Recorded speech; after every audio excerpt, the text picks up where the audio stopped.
अब अगली खबर का रुख करते हैं। इस वक्त दुनिया में केवल 3 देश हैं जिनके पास सबसे खतरनाक और अत्याधुनिक 5th जनरेशन फाइटर जेट है। इसमें अमेरिका, रशिया, चाइना है।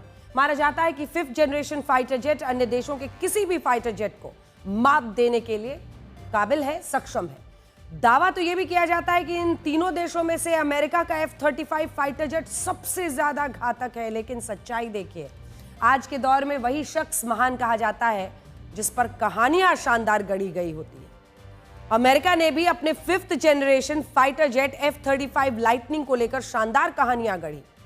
उसने अपने F-35 को बाकियों से ज्यादा बेहतर बताकर प्रचारित किया। लेकिन सच यह है कि पिछले 38 दिनों से ब्रिटिश रॉयल नेवी का हिस्सा रहा यही F-35 केरल के तिरुवनंतपुरम में खड़ा था और इंजीनियर्स उसे बना नहीं पा रहे थे, ठीक नहीं कर पा रहे थे। मानो कोई खटारा गाड़ी कहीं पर अटक गई हो और उसको स्टार्ट ही नहीं कर पा रहा हो। 38 दिन लग गए। 25 से ज्यादा इंजीनियर्स इस फाइटर जेट को ठीक करने में लगे थे। इन्हें अब जाकर कामयाबी मिली। आज इस फाइटर जेट ने फाइनली दोबारा उड़ान भरी और तिरुवनंतपुरम के एयरपोर्ट से वो निकली। ब्रिटिश हाई कमीशन ने एयरक्राफ्ट की मरम्मत के दौरान मदद करने के लिए भारत का शुक्रिया भी अदा किया है। 14 जून को इस फाइटर जेट की इमरजेंसी लैंडिंग करवाई गई थी। तब दावा यह किया गया कि इसकी वजह है खराब मौसम, फ्यूल की कमी। अब ये सोचने वाली बात है कि जिस फाइटर जेट को दुनिया का सबसे खतरनाक फाइटर जेट बताया जाता है वो खराब मौसम में उड़ नहीं पाया। ये 5th generation stealth fighter jets जो होते हैं वो हर तरह के मौसम में आराम से उड़ान भरने के लिए जाने जाते हैं। लेकिन ये वजह बताई गई, मतलब अगर कल को युद्ध हो जाए, युद्ध के दिन बारिश हो रही हो, तो F-35 क्या बेकार हो जाएगा? बहरहाल ये विमान ब्रिटिश नौसेना के HMS Prince of Wales carrier strike group का हिस्सा है। ब्रिटेन ने अमेरिका से अपनी नौसेना के लिए 918 करोड़ रुपए में F-35B फाइटर जेट खरीदा था। 14 जून को अरब सागर में केरल से 185 किलोमीटर दूर ब्रिटिश नौसेना का युद्धाभ्यास चल रहा था। इस फाइटर जेट ने एयरक्राफ्ट कैरियर से अभ्यास के लिए उड़ान भरी। दावा किया गया कि जब यह एयरक्राफ्ट भारतीय एयर स्पेस में घुसा तो इसमें खराबी आ गई और फिर तिरुवनंतपुरम में इसकी इमरजेंसी लैंडिंग करवाई गई। ब्रिटिश नेवी के इस फाइटर जेट की भारतीय एयर स्पेस में आने की कोई योजना नहीं थी, इसीलिए इस फाइटर जेट को लेकर कई तरह की कॉन्स्पिरेसी थ्योरीज को हवा मिली। लेकिन इनमें भी 2 तरह के दावे मुख्य तौर पर खूब छाए हुए थे। पहला दावा ब्रिटिश नेवी ने किया था। उनके मुताबिक F-35 फाइटर जेट अपनी नियमित उड़ान भर रहा था, तो उस दौरान अचानक मौसम खराब हो गया।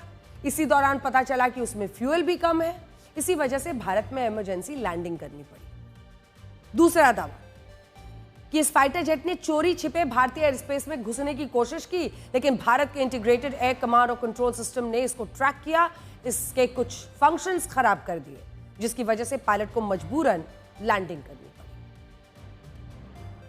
इमरजेंसी लैंडिंग को लेकर ब्रिटिश नेवी ने खराब मौसम का जो तर्क दिया है उसको कई रक्षा विशेषज्ञों ने पूरी तरह से नकार दिया है। इसकी वजह यह है कि F-35 फाइटर जेट हर तरह के मौसम में उड़ान भर सकता है, जैसे कि बारिश हो, बर्फबारी हो, कोहरा हो, बर्फीली तूफान हो, कुछ भी हो। यह मौसम की सबसे खराब परिस्थितियों में उड़ान भरने के लिए बनाया गया है। इसकी वजह है F-35 में लगे एडवांस एवियोनिक्स रेडार सिस्टम और सेंसर फ्यूजन। इन उपकरणों की मदद से ये फाइटर जेट हर तरह के मौसम में युद्ध लड़ने में सक्षम बनाया गया है। मतलब यह है कि खराब मौसम में इमरजेंसी लैंडिंग वाला तर्क सही नहीं है। ब्रिटिश नेवी का दूसरा तर्क यह था कि फाइटर जेट में फ्यूल कम था, जबकि सच तो यह है कि यह एयरक्राफ्ट युद्ध के अभ्यास के लिए नियमित उड़ान भर रहा था और एयरक्राफ्ट की SOP के तहत फाइटर जेट में फ्यूल पूरी तरह से भरा जाता है। कम फ्यूल होने पर एयरक्राफ्ट के क्रैश होने का खतरा हो सकता है, और अगर सिर्फ फ्यूल कम होने की वजह से ये लैंड किया था तब तो ये तुरंत फ्यूल भरने के बाद टेक ऑफ कर सकता था। तो हुआ क्या? जब ये फाइटर जेट भारतीय एयरपोर्ट पर उतरा था तब भारत ने फाइटर जेट पे फ्यूल भरवा दिया था, बावजूद इसके उड़ान क्यों नहीं भर पाया?